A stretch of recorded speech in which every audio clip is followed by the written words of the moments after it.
नमस्कार दोस्तों, स्वागत है आपका हरिओम नगरी में। माँ के हर शक्ति पीठ का अपना महत्व है, क्योंकि यह माँ के शरीर के अंग हैं। क्या आप जानते हैं इन शक्ति पीठों के पीछे की कथा क्या है और इनसे माँ स्वरूपों का क्या जुड़ाव है? आइए जानते हैं माँ के इन धार्मिक स्थलों की कथा और उनका महत्व। माँ दुर्गा के 9 स्वरूपों के बारे में हर कोई जानता है और नवरात्रि में माँ के इन्हीं रूपों की आराधना की जाती है। हिंदू धर्म में नव दुर्गा पूजन के समय ही माँ के मंदिरों में भी भक्तों की भीड़ लगती है और उनमें भी माँ के शक्ति पीठों का महत्व अलग ही माना जाता है। पवित्र शक्ति पीठ पूरे भारत के अलग अलग स्थानों पर स्थापित है। देवी पुराण में 51 शक्ति पीठों का वर्णन है, तो देवी भागवत में 108 और देवी गीता में 72 शक्ति पीठों का वर्णन मिलता है। वहीं तंत्र चूड़ामणि में 52 शक्ति पीठ बताए गए हैं। देवी पुराण के मुताबिक 51 शक्ति पीठ में से कुछ विदेश में भी स्थापित हैं। आइए जानते हैं कि माँ के 51 शक्ति पीठों का निर्माण कैसे हुआ। राजा प्रजापति दक्ष की पुत्री के रूप में माता दुर्गा ने सती के रूप में जन्म लिया था और भगवान शिव से उनका विवाह हुआ था। एक बार मुनियों के एक समूह ने यज्ञ आयोजित किया। यज्ञ में सभी देवताओं को बुलाया गया था।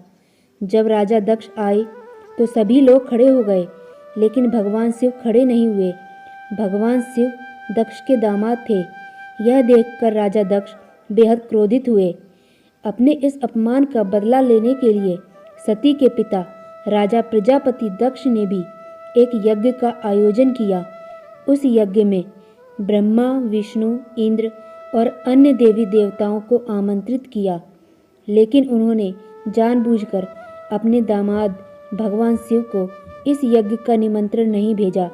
भगवान शिव इस यज्ञ में शामिल नहीं हुए और जब नारद जी से सती को पता चला कि उनके पिता के यहाँ यज्ञ हो रहा है, लेकिन उन्हें निमंत्रित नहीं किया गया, यह जानकर वे क्रोधित हो उठी।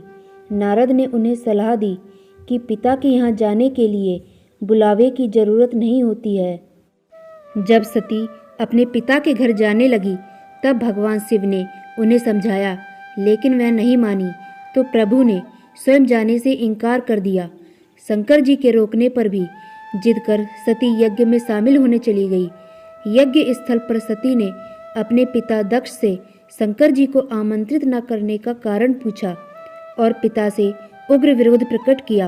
इस पर दक्ष भगवान शंकर के बारे में सती के सामने ही अपमानजनक बातें करने लगे। इस अपमान से पीड़ित सती ने यज्ञ कुंड में कूदकर अपनी प्राण आहुति दे दी।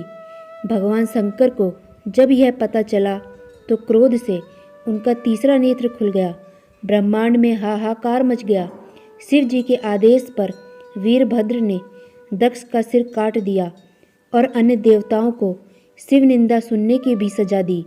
भगवान शंकर ने यज्ञ कुंड से सती के पार्थिव शरीर को निकाल कंधे पर उठा लिया और दुखी होकर सारे भूमंडल में घूमने लगे। भगवती सती ने शिव जी को दर्शन दिए और कहा कि जिस जिस स्थान पर उनके शरीर के अंग अलग होकर गिरेंगे, वहाँ महाशक्ति पीठ का उदय होगा। सती का शव लेकर शिव पृथ्वी पर घूमते हुए तांडव भी करने लगे, जिससे पृथ्वी पर प्रलय की स्थिति उत्पन्न होने लगी।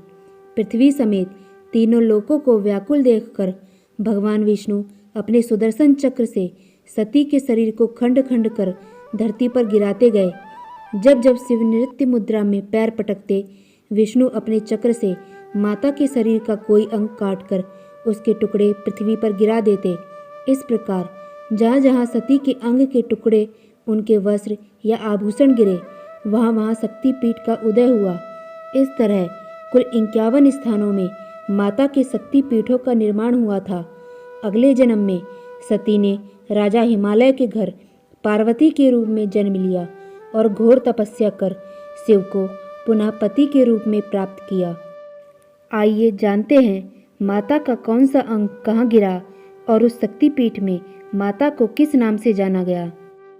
पहला शक्तिपीठ है पश्चिम बंगाल में मुर्शिदाबाद के क्रीटकोण ग्राम में, जहाँ उनका मुकुट गिरा था। यहाँ उन्हें माता विमला के नाम से जाना जाता है। दूसरा शक्तिपीठ है उत्तर प्रदेश के वाराणसी घाट पर, जिसे विशालाक्षी शक्तिपीठ के नाम से जानते हैं। यहाँ माता के कान का गहना मणिकर्णिका गिरा था, जिसके कारण उस घाट का नाम मणिकर्णिका पड़ा और वह मणिकर्णी के रूप में जानी गई।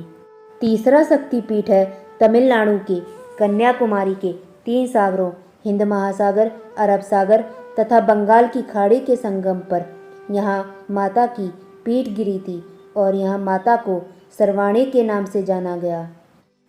चौथा शक्तिपीठ है मध्य प्रदेश के अमरकंटक में कमलाधा जगह के पास सोन नदी के किनारे, जहाँ माता सती का बायां नितंब गिरा था। पांचवा शक्तिपीठ भी मध्य प्रदेश के अमरकंटक में ही है। यहाँ माता का दायां नितंब गिरा था और वहीं से नर्मदा नदी का उद्गम हुआ और माता को देवी नर्मदा कहा गया। छठा शक्तिपीठ है हिमाचल प्रदेश के बिलासपुर जिले में। यहाँ देवी सती की आँख गिरी थी और यहाँ नैना देवी का मंदिर बना तथा यहाँ देवी को महिषमर्दिनी के नाम से जाना जाता है। सातवां शक्तिपीठ है बांग्लादेश में शिकारपुर बरिसल से 20 किलोमीटर दूर सोन नदी के पास, जिसे सुगंधा शक्तिपीठ के नाम से जानते हैं। यहाँ उनकी नासिका गिरी थी और यहाँ माता को सुनंदा के नाम से जाना। आठवां शक्तिपीठ है कश्मीर के पास पहलगाम में। यहाँ माता सती का गला गिरा था और उन्हें यहाँ महामाया के रूप में स्थापित किया गया। नौवां शक्तिपीठ है हिमाचल प्रदेश के कांगड़ा में, जिसे ज्वाला देवी शक्तिपीठ के नाम से जाना जाता है। यहाँ माता की जीभ गिरी थी और यहाँ उन्हें माता अंबिका के नाम से जाना गया। 10वां शक्तिपीठ है पंजाब के जालंधर में छावनी स्टेशन के पास। यहाँ माता सती का बायां स्तन गिरा था और यहाँ पर माता को त्रिपुरमालिनी के नाम से जाना जाता है। 11वां शक्तिपीठ है उत्तर प्रदेश के चित्रकूट स्थित रामगिरी में। यहाँ माता सती का दायां वक्ष गिरा था और उन्हें यहाँ देवी शिवानी के नाम से जाना गया। 12वां शक्तिपीठ है झारखंड के देवघर में, जिसे वैद्यनाथ हार्द शक्तिपीठ के नाम से जाना जाता है। यहाँ उनका हृदय गिरा था और माता सती अंबाजी कहलाई। 13वां शक्तिपीठ है उत्तर प्रदेश के वृंदावन में, जहाँ उनके केसों का गुच्छा गिरा था और वो देवी उमा के नाम से जानी गई। 14वां शक्तिपीठ है तमिलनाडु के कन्याकुमारी में सुचित तीर्थम शिव मंदिर के पास। यहाँ उनकी ऊपरी दाढ़ गिरी। यहाँ माता पर्वो देवी नारायणी के नाम से जानी गई। 15वां शक्तिपीठ है उत्तर प्रदेश के वाराणसी के पंचसागर में। यहाँ माता की निचली दाढ़ गिरी थी तथा माता को यहाँ वाराही के नाम से जाना गया। 16वां शक्तिपीठ है बांग्लादेश के भवानीपुर के बेगड़ा में करतोयतत के तट पर। यहाँ माता की बाएं पैर की पायल गिरी थी। 17वां शक्तिपीठ है आंध्र प्रदेश में कर्नूल के भवानीपुर में। यहाँ उनके दाएं पैर की पायल गिरी थी और यहाँ वो देवी श्री सुंदरी कहलाई। 18वां शक्तिपीठ है पश्चिम बंगाल के पूर्व मेदिनीपुर जिले में। यहाँ माता सती की बाईं एड़ी गिरी थी और यहाँ देवी कपालिनी के नाम से मंदिर बना। 19वां शक्तिपीठ है गुजरात के जूनागढ़ में। यहाँ माता का अमाशय गिरा था और यहाँ वो चंद्रभागा के नाम से जानी गई। 20वां शक्तिपीठ है मध्य प्रदेश के उज्जैन के निकट क्षिप्रा नदी के तट पर। इस शक्तिपीठ को भैरव शक्तिपीठ के नाम से जानते हैं। यहाँ पर माता के ऊपर का होठ गिरा था और उन्हें यहाँ माता अवंती के नाम से जाना गया। 21वां शक्तिपीठ है महाराष्ट्र के नासिक के पंचवटी में। यहाँ पर माता की ठोड़ी गिरी थी और यहाँ माता सती को देवी भ्रामरी के नाम से जाना गया। 22वां शक्तिपीठ है आंध्र प्रदेश के सर्वशैल राजमहिंद्री में। यहाँ माता के गाल गिरे थे और उन्हें यहाँ विश्वेश्वरी देवी कहा गया। 23वां शक्तिपीठ है राजस्थान में जयपुर के वैराट ग्राम में। यहाँ माता की बाएं पैर की उंगलियां गिरी थी और यहाँ माता को देवी अंबिका के नाम से जाना गया।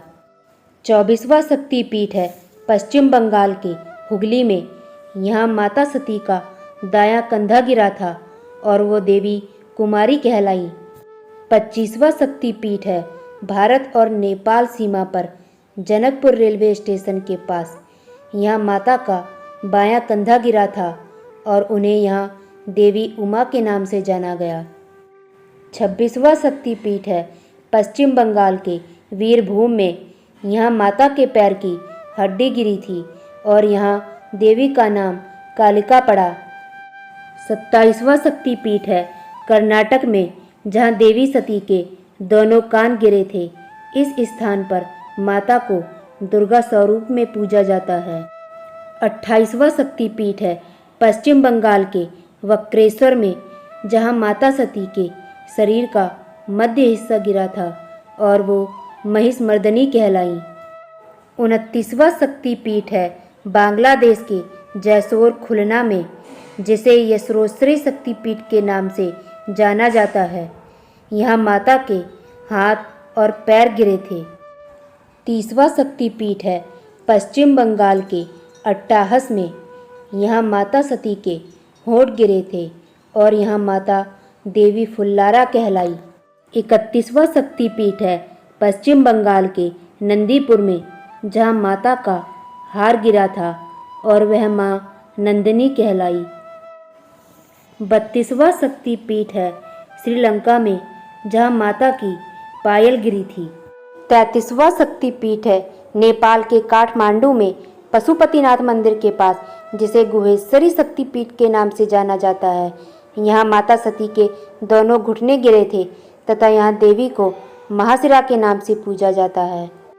34वां शक्तिपीठ है तिब्बत के मानसरोवर तट पर, जिसे मानस शक्तिपीठ के नाम से जाना जाता है। यहाँ माता की दाहिनी हथेली गिरी थी और उन्हें दक्षायनी के नाम से जाना गया। 35वां शक्तिपीठ है उड़ीसा के उत्कल में, जहाँ माता की नाभि गिरी थी और उन्हें देवी विमला के नाम से जाना गया। 36वां शक्तिपीठ है नेपाल के पोखरा में, जिसे मुक्तिनाथ मंदिर के नाम से जाना जाता है। यहाँ पर माता का मस्तक गिरा था और उन्हें यहाँ गंडकी चंडी देवी के नाम से जाना गया। 37वां शक्तिपीठ है पश्चिम बंगाल के कटवा जंक्शन के निकट केतु ग्राम में, जिसे बहुला शक्तिपीठ के नाम से जाना जाता है। यहाँ माता का बायां हाथ गिरा था। 38वां शक्तिपीठ है त्रिपुरा में, जहाँ माता का दायां पैर गिरा था और वह यहाँ त्रिपुर सुंदरी कहलाई। 39वां शक्तिपीठ है बांग्लादेश के चिट्टागोंग जिला में चंद्रनाथ पर्वत शिखर पर, जहाँ माता की दाहिनी भुजा गिरी थी और यहाँ माता सती को भवानी नाम से पूजा जाता है। 40वां शक्तिपीठ है पश्चिम बंगाल के जलपाईगुड़ी के सालवाड़ी गांव में तीस्ता नदी पर, जिसे त्रिस्तोता शक्तिपीठ के नाम से जानते हैं। यहाँ माता का बायां पैर गिरा था और वह यहाँ भ्रामरी देवी कहलाई। 41वां शक्तिपीठ है असम के गुवाहाटी में नीलांचल पर्वत पर। यहाँ माता की योनि गिरी थी और यहाँ माता सती को कामाख्या के रूप में जाना गया। 42वां शक्तिपीठ है पश्चिम बंगाल में वर्धमान के क्षीरग्राम में, जहाँ माता सती के दाहिने चरण का अंगूठा गिरा था और उनका नाम देवी जुगाड़िया। 43वां शक्तिपीठ है कोलकाता के काली घाट में, जहाँ माता के दाएं पैर का अंगूठा छोड़कर 4 अन्य उंगलियां गिरी थीं। उस जगह को काली पीठ और माता को माँ कालिका के नाम से जाना गया। 44वां शक्तिपीठ है प्रयागराज में, जिसे ललिता देवी शक्तिपीठ के नाम से जाना जाता है। यहाँ माता के हाथों की उंगलियां गिरी थी और उन्हें माँ ललिता देवी कहा जाने लगा।